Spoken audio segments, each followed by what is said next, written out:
인생을 망친 노후 재혼, 아버지의 후회와 상처. 저는 올해 72입니다. 정혜석이라고 합니다. 15년 전 아내를 먼저 떠나보냈죠. 그때부터 혼자였습니다. 딸 수진이가 자주 들르긴 했지만 그래도 혼자였어요. 처음 몇 년은 괜찮았습니다. 아내 생각에 울기도 하고 그리움에 잠 못 이루기도 했죠. 그런데 시간이 지나니까 그리움보다 무서운 게 찾아왔어요. 외로움이었습니다. 딸한테 말은 못했습니다. 아빠 외롭다는 말이 자식한테 짐 되는 것 같아서요. 그래서 그냥 참았죠. 하루하루를요. 그러다 작년 봄이었습니다. 동네 복지관에서 실버댄스 동호회 모집 공고를 봤어요. 처음엔 그냥 지나쳤습니다. 내가 무슨 춤을. 근데 머릿속에서 자꾸 맴돌더라고요. 거기 가면 사람은 있겠지. 말이라도 섞을 수 있지 않을까? 고민하다가 결국 등록했습니다. 떨리더군요. 60 넘어서 새로운 곳에 가는 게 이렇게 어색한 줄 몰랐어요. 첫날 갔을 때 기억이 생생합니다. 복지관 2층 강당이었죠. 사람들이 벌써 여럿 와 있었습니다. 다들 어색하게 서 있거나 아는 사람끼리 모여 있더군요. 저도 구석에 조용히 섰습니다. 그때였어요. 어머, 처음 오셨어요? 밝은 목소리가 들렸습니다. 고개를 돌리니 한 여성이 웃으며 다가오고 있었어요. 깔끔한 흰색 블라우스에 연한 베이지색 치마를 입고 있었죠. 머리는 단정하게 묶었고 미소가 참 따뜻해 보였습니다. 네, 처음입니다. 제가 어색하게 대답했죠. 저도 2달 전에 시작했어요. 처음엔 다들 어색해하는데 금방 익숙해질 거예요. 김선영이라고 본인을 소개했습니다. 70살이라고 했어요. 그런데 목소리도 표정도 움직임도 나이보다 훨씬 젊어 보였습니다. 저는 정혜석입니다. 악수를 청했어요. 손이 따뜻했습니다. 오랜만에 느껴보는 온기였죠. 그날 수업 내내 선영이 옆에서 동작을 알려줬습니다. 이렇게 하시면 돼요. 천천히 해도 괜찮아요. 잘하시네요. 칭찬도 아끼지 않았죠. 저는 어색했지만 기분이 나쁘지 않았습니다. 아니, 좋았어요. 수업이 끝나고 몇몇 사람들이 근처 카페로 가자고 했습니다. 저도 따라갔죠. 선영도 함께였어요. 카페에서 이야기를 나눴습니다. 어디 사는지, 자식은 몇인지, 배우자는 어떻게 됐는지. 나이 든 사람들이 모이면 자연스럽게 나오는 이야기들이죠. 선영도 혼자라고 했습니다. 5년 전에 남편과 사별했다고요. 아들이 하나 있는데 따로 살고 있다고 했어요. 외롭지 않으세요? 제가 물었습니다. 외롭죠. 그래서 여기 나온 거예요. 선영이 웃으며 대답했습니다. 그 웃음 뒤에 감춰진 외로움이 보이는 것 같았어요. 저와 똑같은 외로움이요. 그날 이후로 동호회에 나가는 게 기다려지기 시작했습니다. 매주 화요일, 목요일이었어요. 수업 끝나면 카페 가고 이야기 나누고 웃고 선영과 자주 이야기를 나눴죠. 좋아하는 음식, 취미, 젊었을 때 이야기들.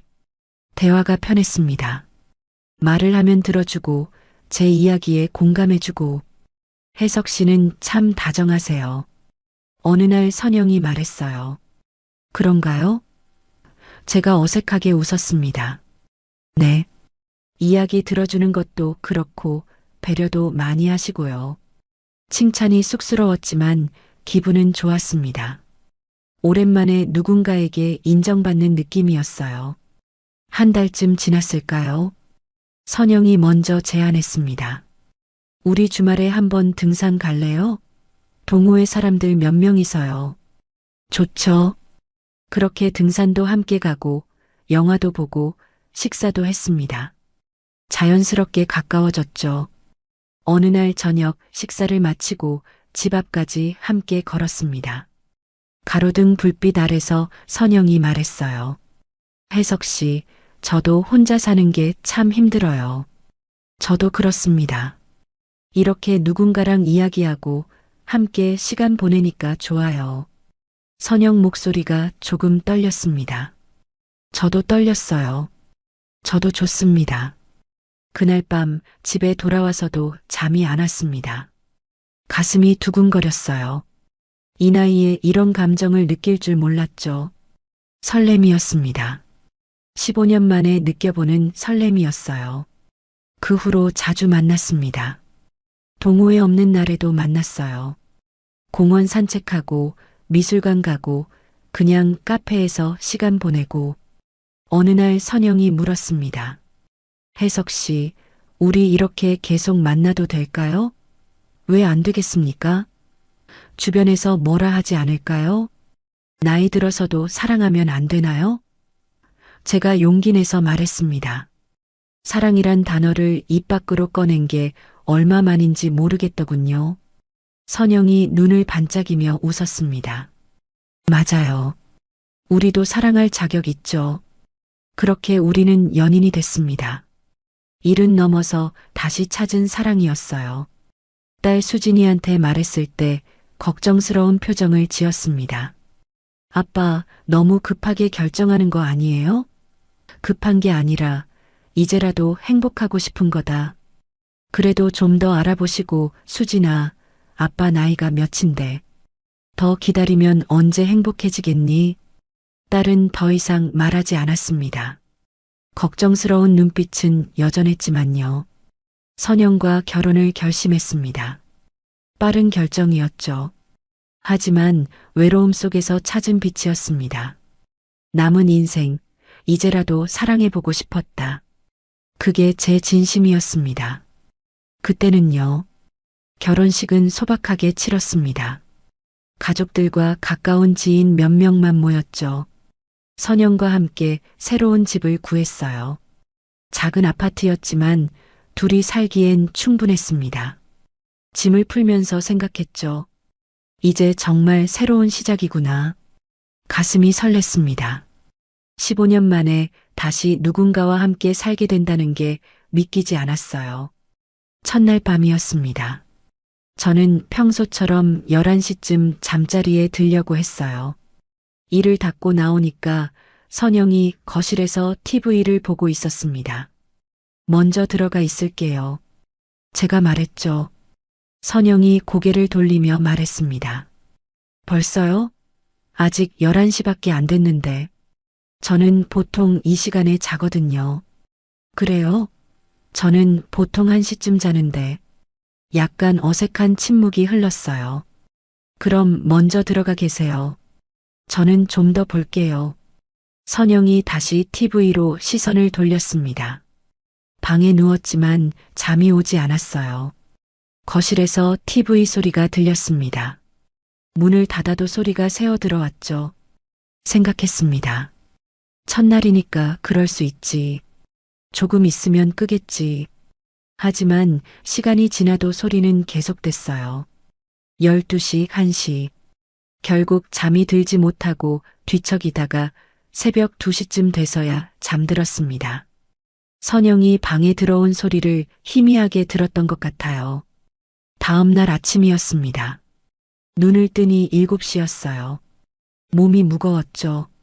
제대로 못 잔 탓이었습니다. 거실로 나가니 선영이 벌써 아침 준비를 하고 있었어요. 일어났어요? 아침 거의 다 됐어요. 밥상이 차려져 있었습니다. 국, 반찬, 밥.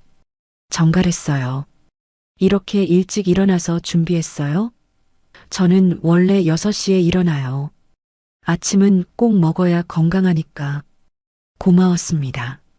하지만 뭔가 조금 부담스럽기도 했어요. 밥을 먹는데 선영이 말했습니다. 혜석 씨, 밥은 천천히 드세요. 너무 빨리 먹으면 소화 안 돼요.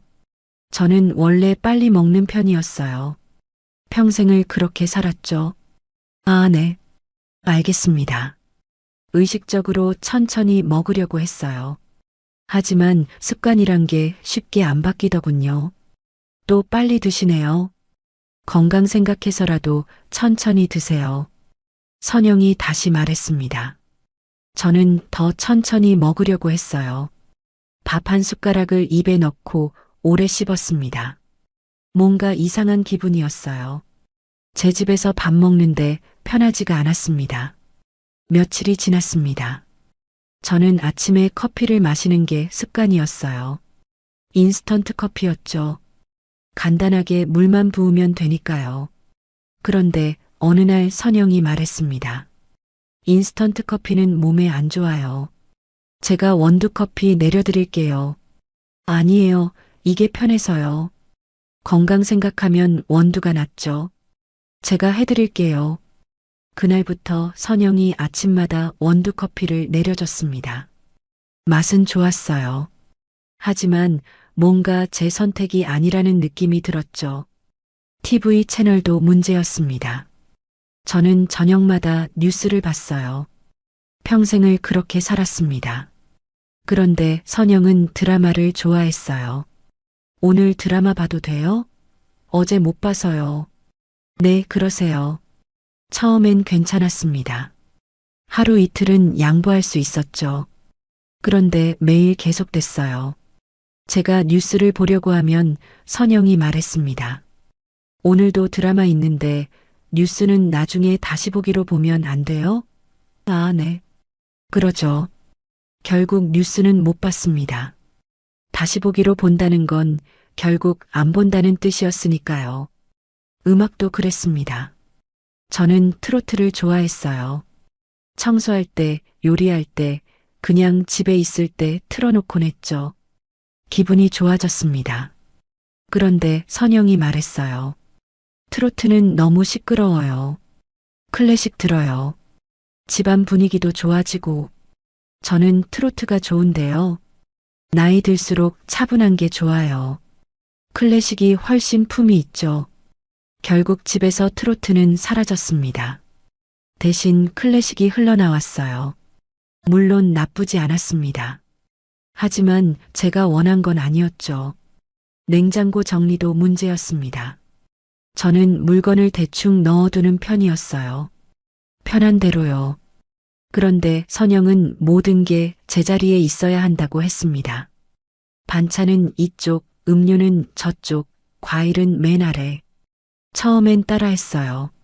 하지만 가끔 깜빡하고 다른 곳에 넣으면 선영이 바로 고쳤습니다. 이건 여기 있어야죠. 질서가 있어야 관리가 되죠. 저는 그냥 내라고만 대답했습니다. 설거지하는 방법도 정해져 있었어요. 접시는 먼저 물로 헹구고 그 다음 세제 묻혀서 닦고 다시 헹궈야 해요. 저는 그냥 세제 묻혀서 바로 닦는데요. 그럼 세제가 덜 빠져요. 이렇게 해야 깨끗해요. 저는 60년 넘게 제 방식대로 설거지했습니다. 문제 없었어요. 하지만 이제는 선영의 방식대로 해야 했죠. 한 달쯤 지났을 때였습니다. 친구 한 명이 전화를 했어요. 혜서가 오랜만에 소주 한 잔 어때? 좋지. 저는 오랜만에 기분이 좋아졌습니다. 선영에게 말했죠. 오늘 저녁에 친구 만나고 올게요. 선영 표정이 굳었습니다. 갑자기요? 저녁 준비했는데. 아, 미안해요. 오랜만에 친구가 연락해서요. 그럼 미리 말하지 그랬어요. 음식 다 준비했잖아요. 정말 미안합니다. 내일은 꼭 같이 먹을게요. 선영은 더 이상 말하지 않았어요. 하지만 표정이 좋지 않았습니다. 친구를 만났지만 마음이 편하지 않았어요. 계속 선영표이 떠올랐습니다. 친구가 물었죠. 야, 무슨 일 있어? 표정이 안 좋네. 아니야, 아무것도 아니야. 소주를 마셨지만 맛이 없었어요.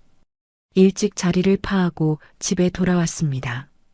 선영은 이미 방에 들어가 있었어요. 문이 닫혀 있었죠. 저는 조용히 거실에 앉아 있었습니다. 뭔가 잘못한 것 같은 기분이 들었어요.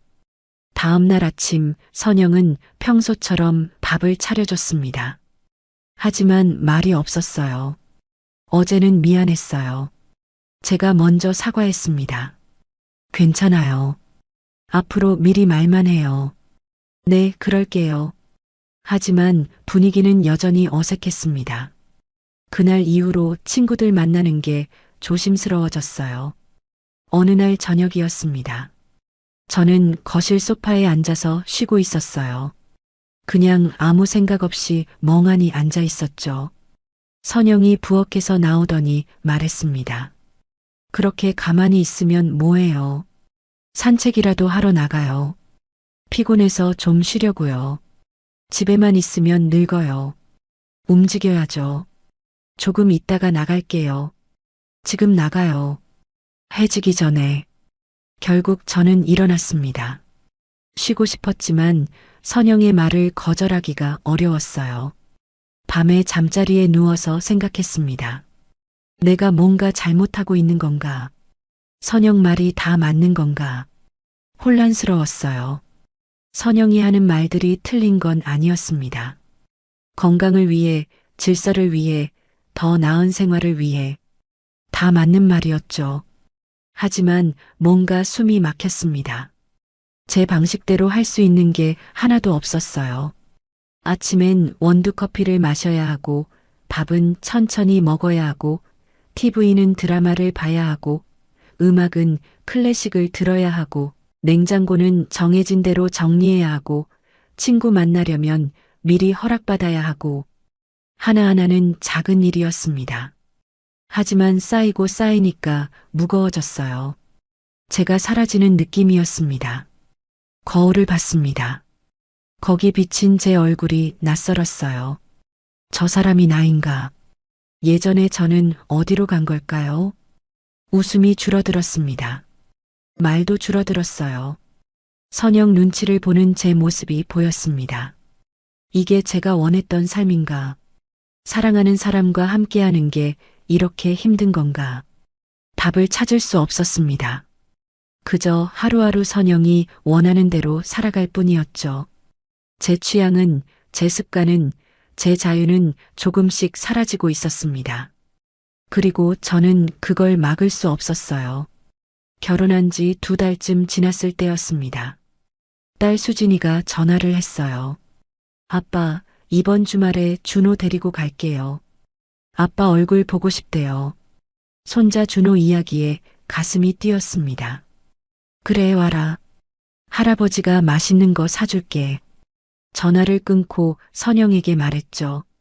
이번 주말에 딸이 손자 데리고 온대요. 그래요? 알았어요. 선영 대답이 짧았습니다. 표정도 별로 밝지 않았어요. 주말이 됐습니다. 수진이가 준호 손을 잡고 왔어요. 아빠, 할아버지. 현관문이 열리자마자 반가운 목소리가 들렸습니다. 저는 얼른 나가서 손자를 안아 올렸죠. 우리 준호, 할아버지 보고 싶었어? 응, 엄청 보고 싶었어. 행복했습니다. 이런 순간이 얼마나 그리웠는지 몰라요. 수진이가 웃으며 말했어요. 새댁 인사드려야지. 어머니, 안녕하세요. 선영이 부엌에서 나왔습니다. 어서 와요. 말은 그렇게 했지만 미소가 없었어요.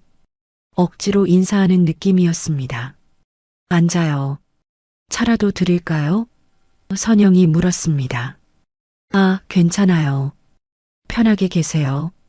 수진이가 눈치를 보며 대답했어요. 거실에 앉았지만 분위기가 어색했습니다. 저는 준호와 놀아주느라 신경 쓰지 못했죠. 레고를 가지고 왔더군요. 할아버지, 같이 만들자. 그래, 뭐 만들까? 바닥에 앉아서 함께 레고를 조립했습니다. 준호 웃음소리가 집안을 채웠어요. 이 소리가 얼마나 좋은지. 그런데 선영이 말했습니다. 거실에서 놀면 어질러져요. 방에서 놀면 안 돼요? 순간 분위기가 싸해졌어요. 수진이가 얼른 말했습니다. 아, 죄송해요. 준호야, 할아버지 방에 가서 놀자. 싫어. 여기서 놀래. 준호가 투정을 부렸습니다. 저는 난처했어요. 선영 씨, 괜찮아요. 다 놀고 치우면 되죠. 어질러지면 치우기 힘들잖아요. 선영 목소리에 짜증이 섞여 있었습니다. 결국 저는 준호를 안고 방으로 들어갔어요. 수진이도 따라왔죠. 문을 닫자 수진이가 작은 목소리로 말했습니다. 아빠, 괜찮아요? 괜찮다. 신경 쓰지 마. 하지만 마음은 괜찮지 않았습니다. 점심시간이 됐습니다. 선영이 간단하게 음식을 차렸어요. 국과 반찬 몇 가지. 평소보다 성의가 없어 보였습니다. 수진이가 말했어요. 잘 먹겠습니다. 별거 없어요. 선영이 무표정하게 대답했죠. 식사하는 내내 대화가 없었습니다. 준호만 밥을 먹으면서 이것저것 이야기했어요. 할아버지, 나 요즘 태권도 배워. 그래? 우리 준호 멋있겠네. 저는 최대한 밝게 대답했습니다. 하지만 선영은 무관심했어요. 준호를 쳐다보지도 않았습니다. 식사가 끝나고 수진이가 설거지를 하려고 했어요. 제가 할게요. 아니에요, 제가 할게요. 선영이 막았습니다. 투가 차갑게 느껴졌어요. 수진이는 더 이상 말하지 않았죠. 거실로 나와서 저한테 조용히 물었습니다. 아빠, 새어머니가 저 싫어하시나 봐요. 그런 거 아니다. 아직 서로 어색해서 그래. 변명처럼 들렸습니다. 저도 알고 있었으니까요. 선영이 수진이를 반기지 않는다는 걸. 오후가 되자 수진이가 일어났습니다. 아빠, 우리 이제 갈게요. 준호 학원 가야 해서요. 벌써? 조금 더 있다 가지. 다음에 올게요. 수진이 표정이 어두웠어요. 준호를 데리고 나가는 뒷모습이 쓸쓸해 보였습니다. 저는 현관까지 배웅했죠. 수진아, 자주 와. 네, 아빠. 건강하세요. 문이 닫혔습니다. 저는 한참 동안 그 자리에 서 있었어요. 가슴이 답답했습니다. 일주일 후였습니다. 선영 아들 민호가 온다고 했어요. 오늘 민호가 저녁 먹으러 와요. 그래요? 알겠습니다. 저는 별 생각 없이 대답했죠. 그런데 선영 태도가 달랐습니다. 아침부터 분주하게 움직였어요. 청소하고 장 보러 가고 음식 준비하고. 뭐 도와드릴까요? 아니에요, 괜찮아요. 앉아 계세요. 선영 얼굴에 미소가 가득했습니다. 수진이가 왔을 때와는 완전히 다른 모습이었어요. 저녁 시간에 민호가 왔습니다. 어머니, 우리 아들 왔네. 선영이 환하게 웃으며 맞았어요. 포옹까지 했습니다. 아버지, 안녕하세요. 민호가 저한테 인사했죠. 어서 와. 저는 어색하게 대답했습니다. 민호는 잘생긴 편이었어요. 말도 부드럽게 잘했죠. 하지만 눈빛이 차가워 보였습니다. 식탁에 음식이 가득했습니다. 갈비찜, 잡채, 전, 탕. 수진이가 왔을 때와는 비교도 안 됐어요. 어머니, 이 많은 걸 언제 다 준비하셨어요? 우리 아들 먹는 거 봐야지. 많이 먹어. 선영이 민호 그릇에 반찬을 계속 올려줬습니다. 저는 그 모습을 가만히 지켜봤어요. 뭔가 이상한 기분이 들었습니다. 민호는 밥을 먹으면서 이런저런 이야기를 했어요. 회사 일, 친구들 이야기, 요즘 하는 일들. 선영은 눈을 반짝이며 들었습니다. 역시 우리 아들은 똑똑해. 어머니, 별거 아니에요. 민호가 겸손한 척했지만 우쭐한 표정이었어요. 저는 대화에 끼지 못했습니다. 그냥 밥만 먹었어요. 가끔 민호가 저한테 말을 걸긴 했죠. 아버지는 요즘 어떠세요? 나는 뭐 그냥 그렇지. 건강 잘 챙기세요. 그래, 고맙다. 형식적인 대화였습니다. 진심이 담기지 않은 말들이었어요. 식사가 끝나고 민호가 말했습니다. 어머니, 제가 설거지 할게요. 아니야, 괜찮아. 엄마가 할게. 어머니가 힘드시잖아요. 우리 아들 참 착하네. 선영 얼굴에 행복이 가득했습니다.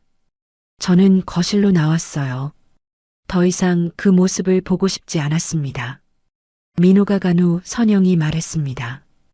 우리 아들 좋죠? 네, 좋은 사람 같아요. 착하고 효자예요. 제가 자랑스러워요. 저는 그냥 고개를 끄덕였습니다. 수진이 생각이 났어요. 우리 딸은 여기서 환영받지 못했습니다. 손자 준호도 마찬가지였죠. 하지만 민호는 달랐어요. 극진한 대접을 받았습니다. 그날 밤 잠자리에 누워서 생각했습니다. 이 집에서 제 가족은 손님이었어요. 아니, 손님보다 못한 존재였습니다. 반갑지 않은 방문객, 불편한 존재. 선영에게 가족은 민호뿐이었죠. 저와 제 가족은 그저 참아야 하는 사람들이었습니다. 여기는 더 이상 내 집이 아닌가. 천장을 바라보며 생각했어요. 이 집에 제 자리가 있긴 한 걸까? 제 딸과 손자가 편하게 올 수 있는 곳일까? 대답은 명확했습니다. 아니었어요. 이곳은 선영의 집이었고 선영 아들의 집이었습니다. 저는 그저 같이 사는 사람일 뿐이었죠. 가슴이 먹먹했습니다. 결혼하면서 통장을 합쳤습니다.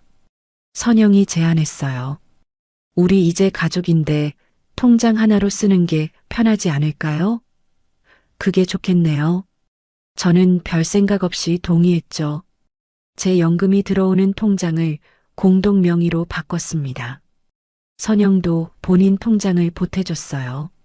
이제 우리 거예요. 함께 쓰는 거예요. 그때는 당연하다고 생각했습니다. 부부니까요. 석 달쯤 지났을까요? 은행 앱으로 잔액을 확인하다가 이상한 걸 발견했습니다. 출금 내역이 여러 개 있었어요. 50만 원, 30만 원, 70만 원. 금액도 제법 됐죠. 날짜를 보니 최근 한 달 사이였습니다. 이게 뭐지? 출금 계좌를 확인했어요. 예금주 이름이 나와 있었습니다. 민호, 선영 아들이었죠. 손이 떨렸습니다. 거실로 나갔어요. 선영이 TV를 보고 있었습니다. 선영 씨, 잠깐 물어볼 게 있는데요. 네, 뭔데요? 통장 확인했는데 민호 씨한테 돈이 여러 번 나갔더라고요. 선영 표정이 굳었습니다. 아, 그거요. 제가 모르는 사이에 나간 건데 무슨 일인가요? 목소리를 최대한 부드럽게 했어요. 따지는 게 아니라 궁금해서 묻는 거라고 표현하려고 했죠. 민호가 사업 자금이 좀 필요하대서요. 사업 자금이요? 네. 요즘 힘들다고 해서 도와준 거예요. 그럼 제게 먼저 말을 했어야 하는 거 아닌가요? 제가 조심스럽게 말했습니다. 선영 얼굴이 일그러졌어요. 가족끼리 돕는 건 당연하잖아요. 당연한 건 알겠는데 그래도 제 돈도 들어있으니까. 제 돈도 있어요. 공동 명의잖아요. 그렇긴 한데 금액이 작지 않아서요. 제가 말끝을 흐렸습니다. 선영이 버럭 소리를 높였어요. 그럼 가족이 힘들 때 외면하라는 거예요? 그게 아니라 상의를 하고 했으면 좋았을 것 같아서. 상의요?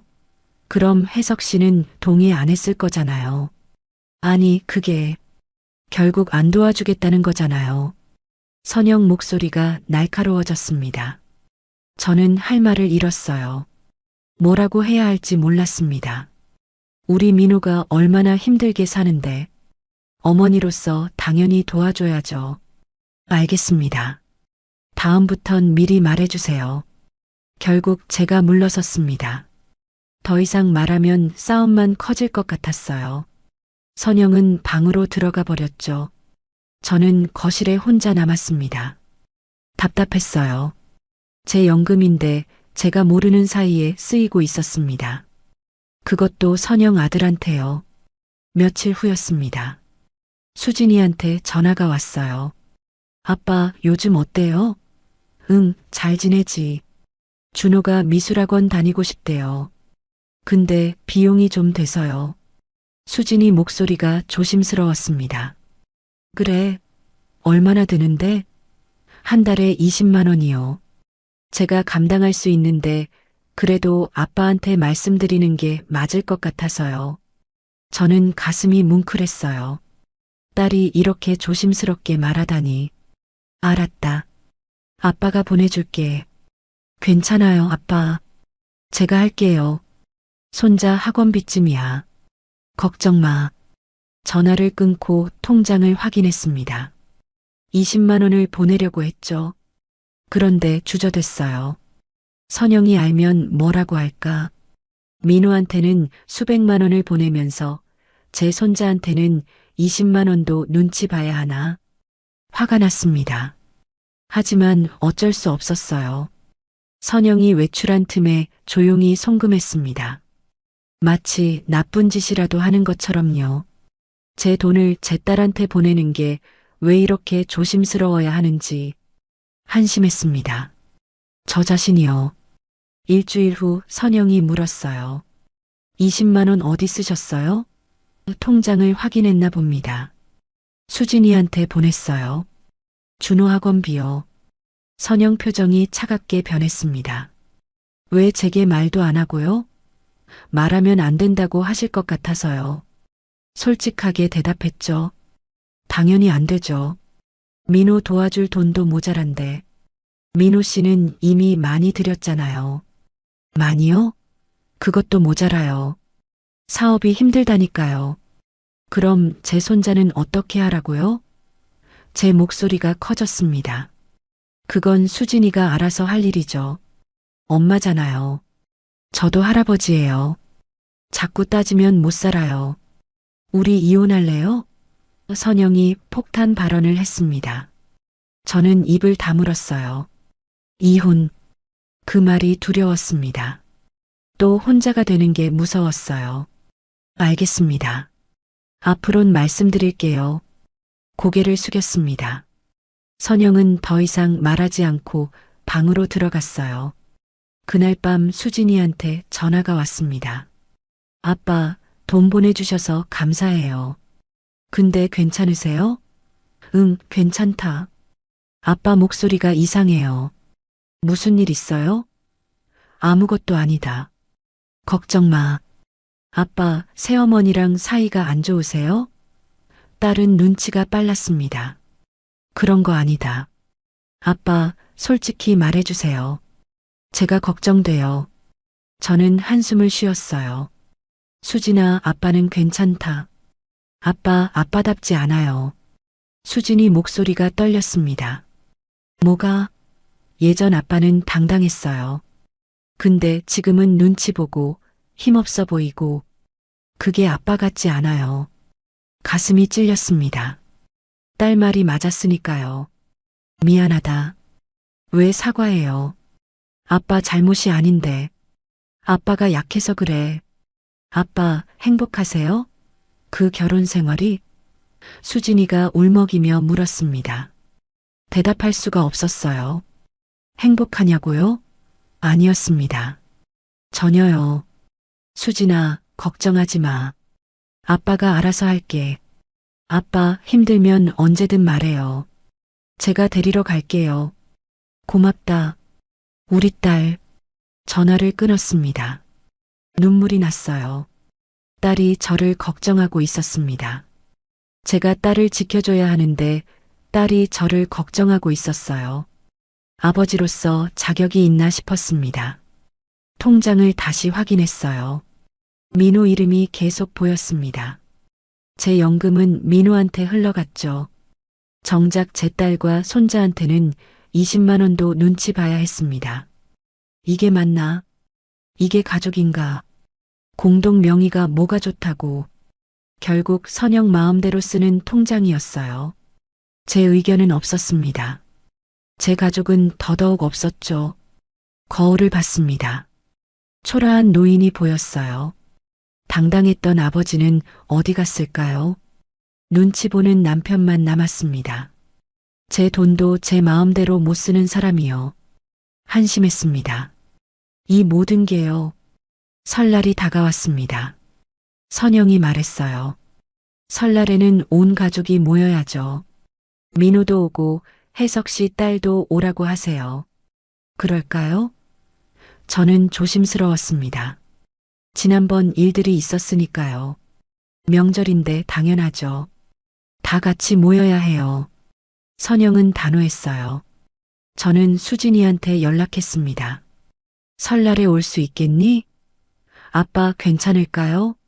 새어머니가 괜찮다. 어서 와. 준호도 데리고. 수진이는 망설이다가 대답했어요. 알겠어요, 아빠. 설날 아침이었습니다. 선영은 이른 아침부터 부산하게 움직였어요. 전날부터 음식을 준비했죠. 전도 부치고 나물도 무치고 탕도 끓이고 저도 도왔습니다. 하지만 선영 눈에는 모든 게 마음에 안 드는 것 같았어요. 그렇게 하면 안 돼요. 이렇게 해야죠. 판은 더 작게 써세요. 불 조절 잘하세요. 계속 지적받으니 더 실수가 나왔습니다. 괜찮아요. 제가 할게요. 혜석 씨는 거실 정리해요. 결국 저는 밀려났어요. 점심때쯤 민호가 왔습니다. 아내와 6살 딸 예린이를 데리고 왔죠. 어머니, 우리 아들 왔네. 예린이도. 선영이 환하게 웃으며 안았습니다. 할머니, 예린이가 깔깔 웃었어요. 우리 예린이 보고 싶었어. 할머니가 세뱃돈 많이 줄게. 와, 고마워요, 할머니. 선영 얼굴에 행복이 가득했습니다. 민호 아내도 정중하게 인사했어요. 어머니, 새해 복 많이 받으세요. 그래요, 우리 며느리. 고생했어요. 1시간 후 수진이가 준호를 데리고 왔습니다. 새해 복 많이 받으세요. 수진이가 선영에게 인사했어요. 어서 와요. 선영 목소리가 평평했습니다. 아까 민호한테 했던 것과는 완전히 달랐죠. 할아버지, 준호가 제게 달려왔습니다. 우리 준호 새해 복 많이 받아. 저는 손자를 안아 올렸어요. 하지만 선영은 준호를 쳐다보지도 않았습니다. 거실에 다 같이 앉았습니다. 차례상을 차리고 절을 올렸어요. 예린이와 준호가 어른들께 세배를 했습니다. 새해 복 많이 받으세요. 두 아이가 함께 큰 절을 올렸죠. 선영이 세배돈을 꺼냈습니다. 우리 예린이 여기. 예린이 손에 흰 봉투를 쥐어줬어요. 두툼했습니다. 고맙습니다, 할머니. 예린이가 신나했죠. 그런데 선영은 준호한테는 아무것도 주지 않았습니다. 준호가 그대로 서 있었어요. 어리둥절한 표정이었습니다. 할머니. 준호가 작은 목소리로 불렀어요. 선영은 못 들은 척했습니다. 수진이 얼굴이 굳었어요. 저는 황급히 제 지갑을 꺼냈습니다. 준호야, 할아버지가 줄게. 고맙습니다, 할아버지. 준호 목소리에 힘이 없었습니다. 눈빛이 슬펐어요. 겨우 8살밖에 안 된 아이가 차별을 느끼고 있었습니다. 식사 시간이 됐습니다. 테이블에 음식이 가득했어요. 선영이 예린이 앞에 접시를 놓았습니다. 예린아, 이거 먹어봐. 할머니가 특별히 만든 거야. 와, 맛있겠다. 예린이가 웃었습니다. 선영도 함께 웃었어요. 그런데 준호 앞에는 아무것도 놓지 않았습니다. 수진이가 직접 준호 접시에 음식을 담아줬어요. 저도 반찬을 더 올려줬죠. 준호야, 많이 먹어. 응, 할아버지. 준호가 고개를 끄덕였지만 밥맛이 없어 보였습니다. 민호가 말했습니다. 예린아, 할머니한테 노래 불러드려. 응.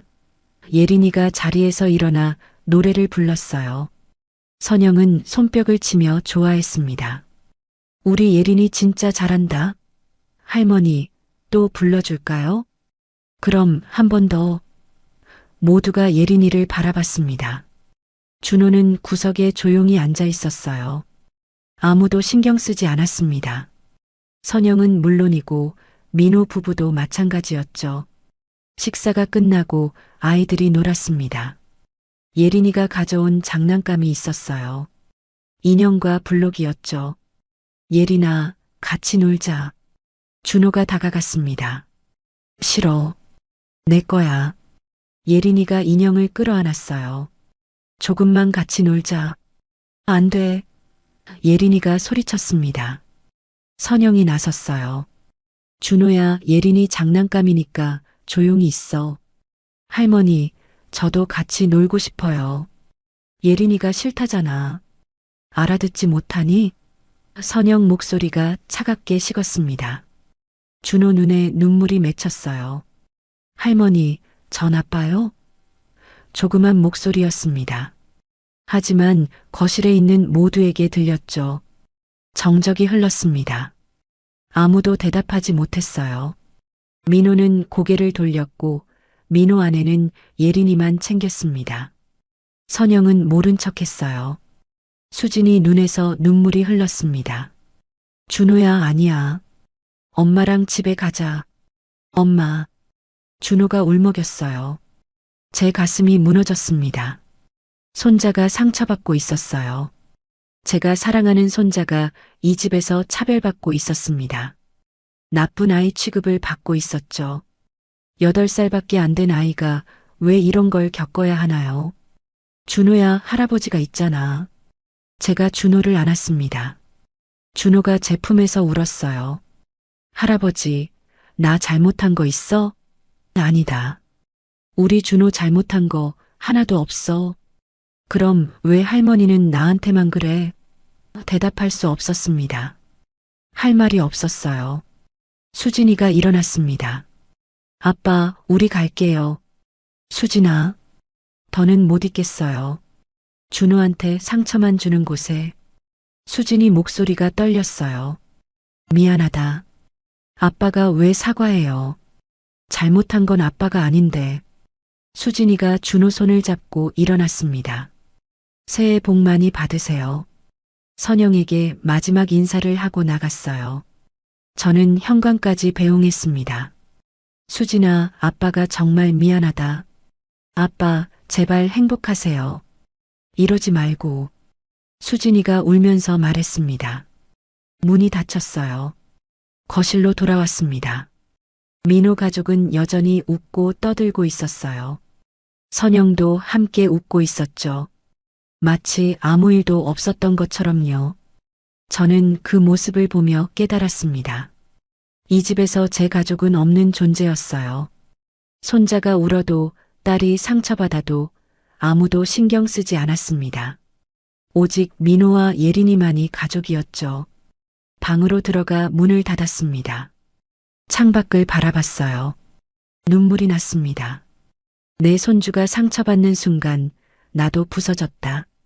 할아버지로서 아무것도 지켜주지 못했습니다. 그저 안아주는 것밖에 할 수 없었어요.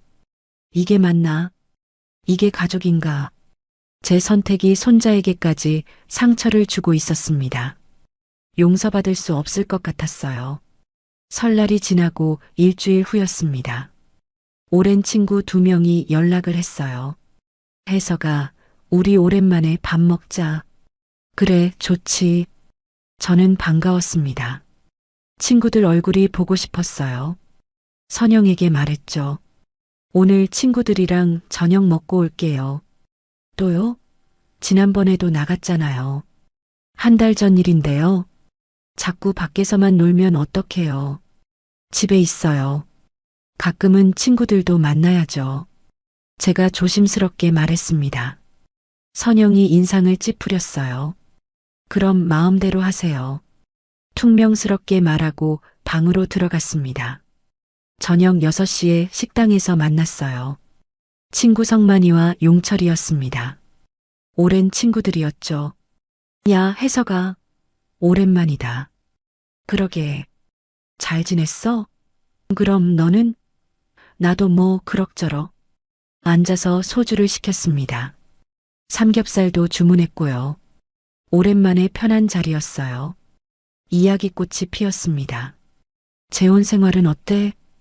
성만이가 물었어요. 응, 잘 지내지. 거짓말이었습니다. 하지만 사실을 말할 수 없었어요. 그때 전화벨이 울렸습니다. 선영이었어요. 여보세요. 지금 어디예요? 식당에서 친구들이랑 있어요. 몇 시에 들어와요? 한 9시쯤? 너무 늦게 들어오지 마요. 10시 전엔 들어와야 해요. 알겠어요. 전화를 끊었습니다. 친구들이 웃었어요. 처갓집 전화냐? 아니, 집사람이야. 엄하네. 통금 있어? 성만이가 농담했습니다. 저는 어색하게 웃었어요. 1시간쯤 지났을까요? 다시 전화가 왔습니다. 또 선영이었어요. 아직도 안 들어와요? 아직 먹고 있어요. 빨리 들어와요. 집에 할 일 많아요. 조금만 더 있을게요. 안 돼요. 지금 당장 들어와요. 목소리가 날카로웠습니다. 알겠어요. 전화를 끊었죠. 친구들 표정이 이상했어요. 혜서가 괜찮아? 응, 괜찮아. 하지만 마음이 불편했습니다. 그런데 10분 후였습니다. 식당 문이 열리더니 선영이 들어왔어요. 저는 깜짝 놀랐습니다. 선영 씨? 전화해도 안 들어오니까 직접 왔어요. 주변 손님들이 쳐다봤습니다. 친구들도 당황한 표정이었죠. 지금 가려던 참이었어요. 가려던 참이요? 1시간 전에도 그랬잖아요. 선영 목소리가 컸습니다. 식당 안이 조용해졌어요. 모두가 우리를 보고 있었습니다. 선영 씨, 일단 앉아요. 친구들한테 인사라도. 인사는 무슨 인사요? 빨리 나가요. 조금만 기다려주면 안 될까요? 안 돼요. 당장 나가요. 집에 가야죠. 선영이 제 팔을 잡아당겼습니다. 저는 얼굴이 화끈거렸어요. 친구들 앞에서 이런 꼴을 당하다니. 주변 손님들 시선이 따가웠습니다. 알겠어요. 나갈게요. 저는 일어났습니다. 친구들한테 눈인사만 하고 나왔어요. 선영을 따라서요. 밖에 나오자마자 선영이 말했습니다. 친구가 그렇게 중요해요? 집은 안 중요하고? 중요하죠. 하지만 가끔은 친구들도 만나야. 자꾸 나가면 안 돼요. 집에 있어야죠. 저도 제 생활이 있어요. 생활이요? 결혼했으면 가정이 우선이에요. 말꼬리를 잡혔습니다. 더 이상 말해봐야 소용없을 것 같았어요. 알겠습니다. 고개를 숙였습니다. 집에 돌아왔습니다. 방에 들어가 문을 닫았어요. 온몸이 떨렸습니다. 분노인지 수치심인지 구분이 안 됐죠. 친구들 앞에서 저런 꼴을 당하다니. 팔을 잡아당기며 끌려 나오다니. 저는 애가 아닌데. 70 넘은 어른인데. 체면이 구겨졌습니다. 남아있을 게 없었어요. 다음날 성만이한테 전화가 왔습니다. 혜서가 어제 미안했다. 아니야, 내가 미안하지. 혜서가 너 괜찮아? 응, 괜찮아. 거짓말하지 마. 목소리 들으면 알아. 성만이는 오랜 친구였습니다. 숨길 수 없었어요. 조금 힘들긴 해. 그 사람이 너무하는 거 아니야? 친구들 앞에서 저렇게 하면 어떡해. 내가 늦게 들어간다고 해서 그래. 그래도 그렇지. 넌 예전 그 혜석이가 아니야. 성만이 말에 가슴이 먹먹했습니다. 예전엔 당당했어. 웃음도 많았고. 근데 지금 너 완전히 달라졌어. 눈치 보고 기죽어 있고. 그렇게 보여? 응. 솔직히 어제 너 보면서 마음 아팠어. 친구로서. 성만이 목소리에 걱정이 묻어났어요. 미안해. 걱정 끼쳐서. 미안할 게 뭐 있어. 그냥 내가 걱정돼서 그래. 고맙다. 혜서가 힘들면 언제든 연락해. 알았지? 그래, 고맙다. 전화를 끊었습니다. 눈물이 났어요. 친구마저 저를 걱정하고 있었습니다. 용철이한테도 연락이 왔습니다. 혜서가 어제 일로 미안하다. 우리가 너 불러내서. 아니야, 내 잘못 아니야. 근데 혜서가 너 정말 괜찮아? 저렇게 살면 안 되는 거 아니야? 무슨 소리야? 친구가 봐도 이상해. 너무 휘둘리는 것 같아. 내가 나이 들어서 그래. 힘이 없어. 나이 문제가 아니야. 그 사람이 너무 심한 거야. 용철이도 걱정했습니다. 알아. 근데 어쩌겠어. 이혼은 생각 안 해봤어? 이혼. 말끝을 흐렸습니다. 생각 안 해본 건 아니었어요. 하지만 용기가 없었습니다. 다시 혼자가 되는 게 무서워. 솔직하게 말했어요. 혼자가 낫지. 저렇게 사는 것보단. 모르겠어. 잘 모르겠어. 혜서가 친구로서 하는 말인데 너 지금 너 자신을 잃어가고 있어. 알아. 나도 알아. 그럼 뭔가 해야지. 이대로는 안 돼. 생각해 볼게. 진심으로 생각해 봐. 우리가 항상 내 편이니까. 용철이 말에 목이 메었습니다. 고맙다. 전화를 끊었어요. 친구들이 저를 걱정하고 있었습니다. 예전에 제가 아니라고 했어요. 맞는 말이었습니다. 저는 변했어요. 웃음도 줄었고 말도 줄었고 자신감도 사라졌죠. 눈치만 보는 사람이 됐습니다.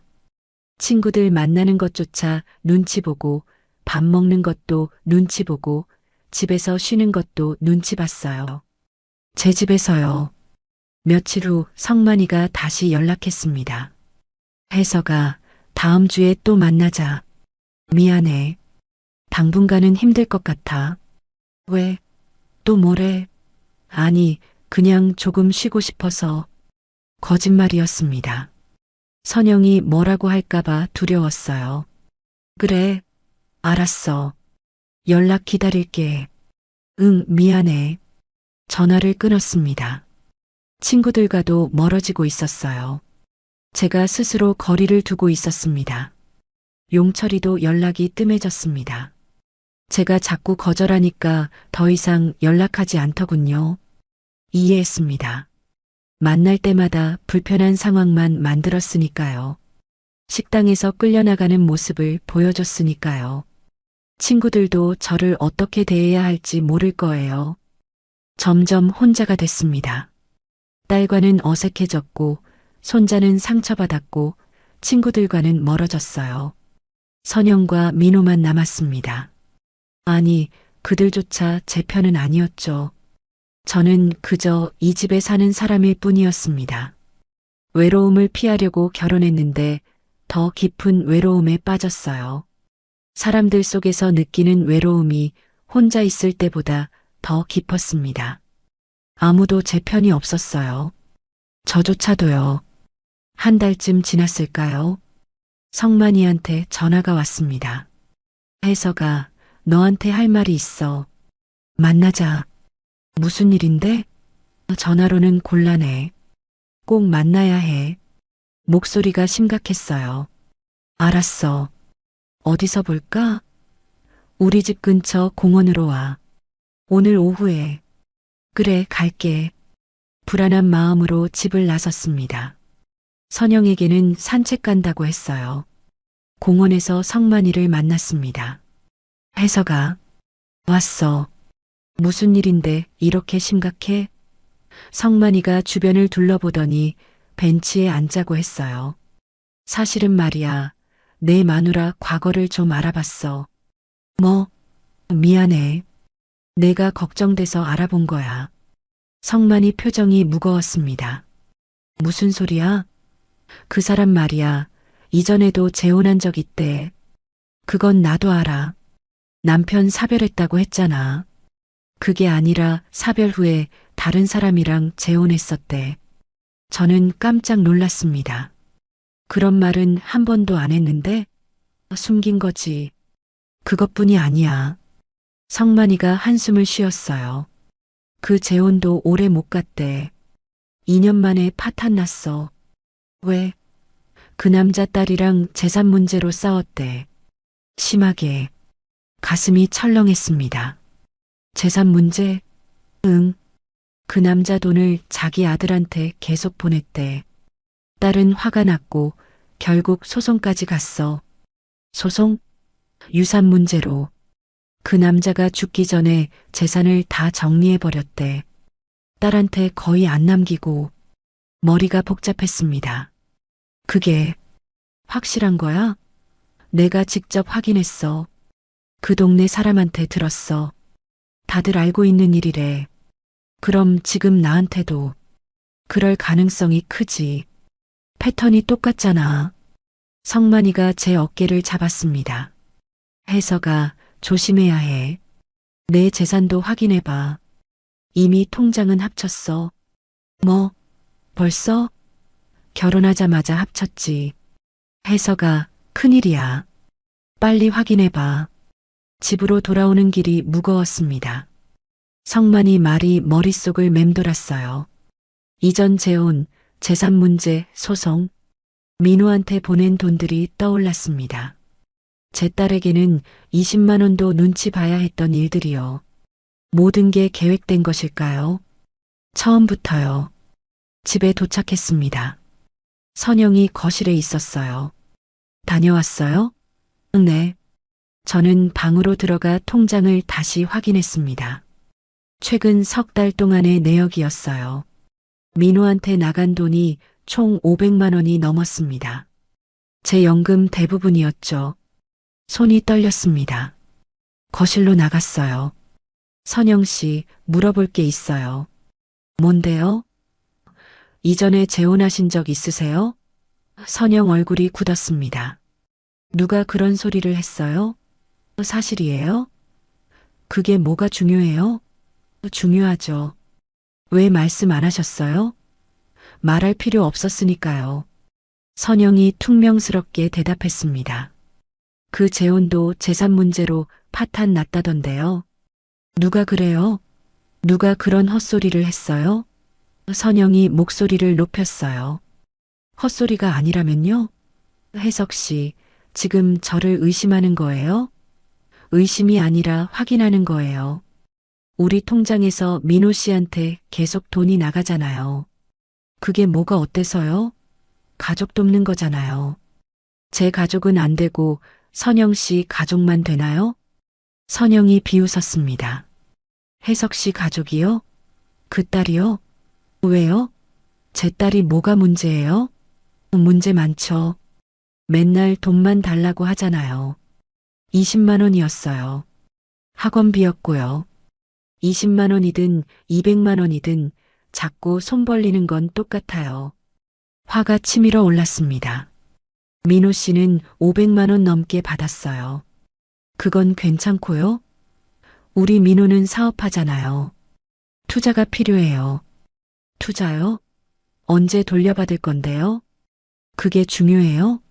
선영이 소리쳤습니다. 중요하죠. 제 돈이에요. 공동 명의잖아요. 명의만 공동이지 제 연금으로 사는 거잖아요. 처음으로 목소리를 높였습니다. 선영이 놀란 표를 지었어요. 지금 뭐라고 했어요?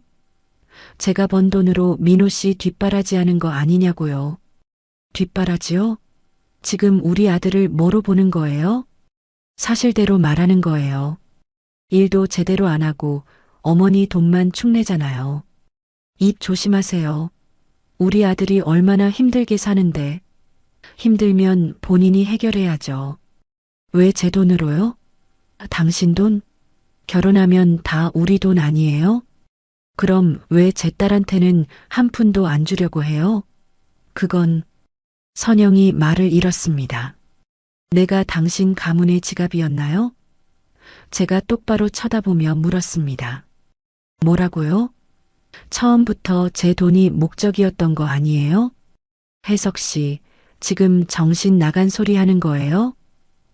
이전 재혼도 똑같았잖아요. 그 남자 돈 다 쓰고 파탄 냈잖아요. 선영 얼굴이 새하얗게 변했습니다. 누가 그런 거짓말을. 거짓말이 아니에요. 다 확인했어요. 침묵이 흘렀습니다. 선영이 입술을 깨물었어요.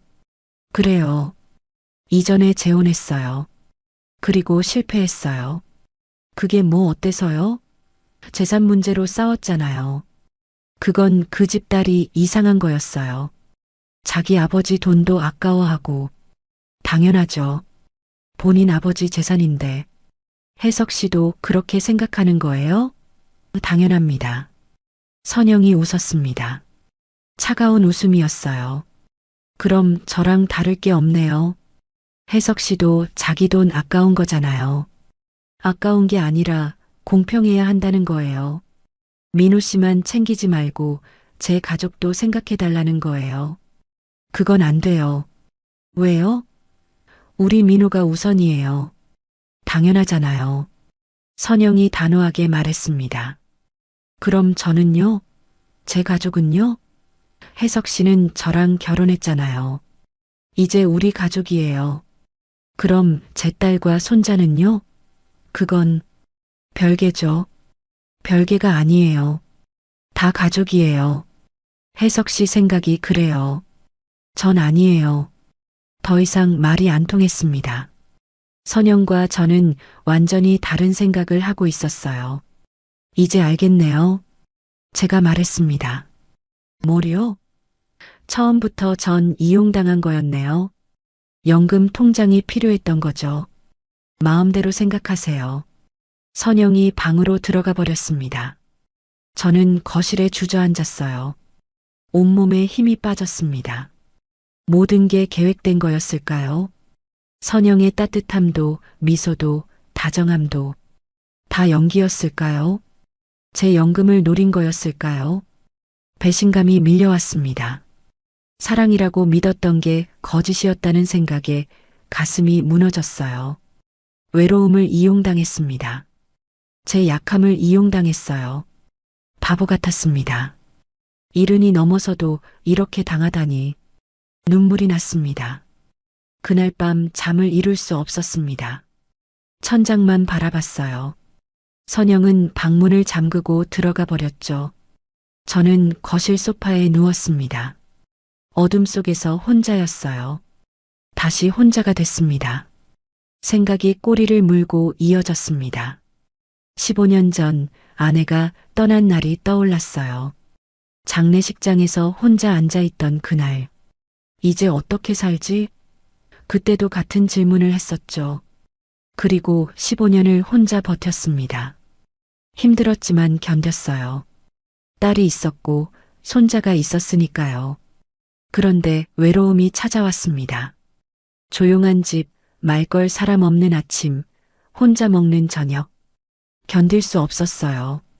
그래서 선영을 만났죠. 따뜻한 미소, 다정한 말투, 함께하는 시간. 행복했습니다. 아니, 행복하다고 착각했어요. 외로움을 벗어났다고 믿었습니다. 하지만 지금은 어떤가요? 더 깊은 외로움 속에 있습니다. 사람들에 둘러싸여 있지만 혼자예요. 아내가 있지만 혼자입니다. 집에 있지만 제 집이 아니에요. 제 취향은 사라졌고, 제 의견은 무시당하고, 제 가족은 상처받았습니다. 제 돈마저 제 것이 아니었어요. 외로움이 무서워 한 선택이 내 인생을 더 망쳐버렸다. 쓰라린 깨달음이었습니다. 혼자 사는 게 외로웠다면 지금은 영혼까지 외로웠어요. 누군가와 함께 있어도 고독했습니다. 이게 더 견디기 힘들었죠. 아침이 됐습니다. 선영은 일찍 일어나 아침을 차렸어요. 평소처럼요. 하지만 말이 없었습니다. 저도 말하지 않았죠. 밥을 먹는 내내 침묵만 흘렀습니다. 숟가락 부딪히는 소리만 들렸어요. 앞으로 어떻게 할 거예요? 선영이 먼저 물었습니다. 무슨 말씀이세요? 이혼할 거예요, 말 거예요? 차갑게 물었어요. 저는 대답하지 못했습니다. 머릿속이 복잡했죠. 대답 없으면 그냥 사는 거로 알겠어요. 선영이 일어나서 설거지를 시작했습니다. 그냥 사는 거, 이대로 계속 사는 거, 가능할까요? 매일 눈치 보고, 민우한테 돈 주고 제 가족은 외면당하고 이렇게 살 수 있을까요? 아니, 이게 사는 건가요? 숨만 쉬는 거 아닌가요? 수진이 생각났습니다. 아빠답지 않아요. 딸의 목소리가 귓가에 맴돌았어요. 맞습니다. 저는 아버지답지 않았어요. 손자를 지키지 못했고 딸의 눈물을 닦아주지 못했습니다. 오히려 상처만 줬죠. 친구들 얼굴도 떠올랐습니다. 넌 예전 그 혜석이가 아니야. 성만이의 말이었죠. 맞습니다. 저는 변했어요. 당당했던 제가 사라졌습니다. 웃음 많던 제가 어디 갔을까요? 이제는 풀 죽은 노인만 남았어요. 거울을 봤습니다. 초라한 얼굴이 보였어요. 주름진 얼굴, 지친 눈빛, 구부정한 어깨. 이게 접니까? 72까지 살아온 제 모습이 이건가요? 한심했습니다. 그런데 문득 드는 생각이 있었어요. 다시 혼자가 되면 무서웠습니다. 또 그 외로움을 견뎌야 하나요? 아침에 혼자 일어나고, 혼자 밥 먹고, 혼자 TV 보고, 말 걸 사람도 없이요. 견딜 수 있을까요? 하지만 지금은요? 지금은 더 외롭지 않나요? 곁에 사람이 있어도 마음은 텅 비었습니다. 대화는 있어도 소통은 없었어요. 집은 있어도 쉴 곳이 없었습니다. 이게 더 고통스러웠어요. 선택의 기로에 섰습니다. 참고 살 것인가, 떠날 것인가, 외로움을 감수하고 자존심을 지킬 것인가, 자존심을 버리고 외로움을 피할 것인가, 어느 쪽도 쉽지 않았습니다. 며칠을 고민했습니다. 밤새 뒤척이고 낮에는 멍하니 앉아 있었어요. 선영은 신경 쓰지 않았습니다. 평소처럼 살았죠. 마치 아무 일도 없었던 것처럼요. 어느 날 수진이한테 전화가 왔습니다. 아빠, 괜찮으세요? 응, 괜찮다. 목소리가 이상해요. 무슨 일 있어요? 수진아, 아빠가 물어볼 게 있다. 네, 말씀하세요. 만약에 말이다. 아빠가 이혼하면 어떻게 생각하니? 전화 너머로 침묵이 흘렀습니다. 아빠 결정하신 거예요? 아니, 아직 모르겠다.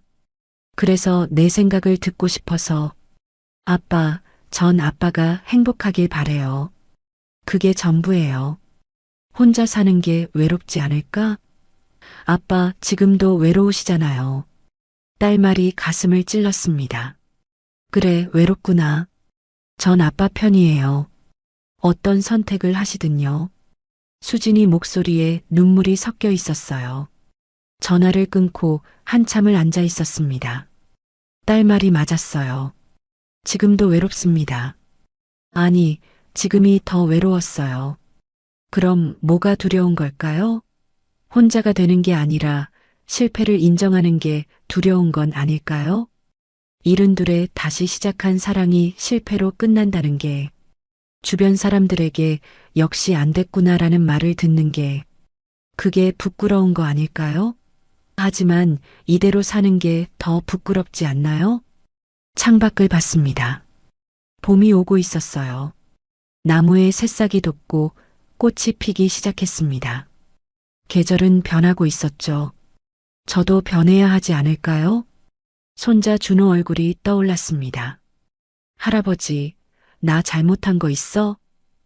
그 작은 목소리가. 할머니, 전 아빠요? 상처받은 눈빛이. 제가 지켜야 할 사람들이었습니다. 손자를, 딸을, 그리고 저 자신을요. 결심이 섰습니다. 쉽지 않을 겁니다. 외로울 겁니다. 힘들 거예요. 하지만 적어도 제 자신을 잃지는 않을 겁니다. 제 가족을 지킬 수 있을 거예요.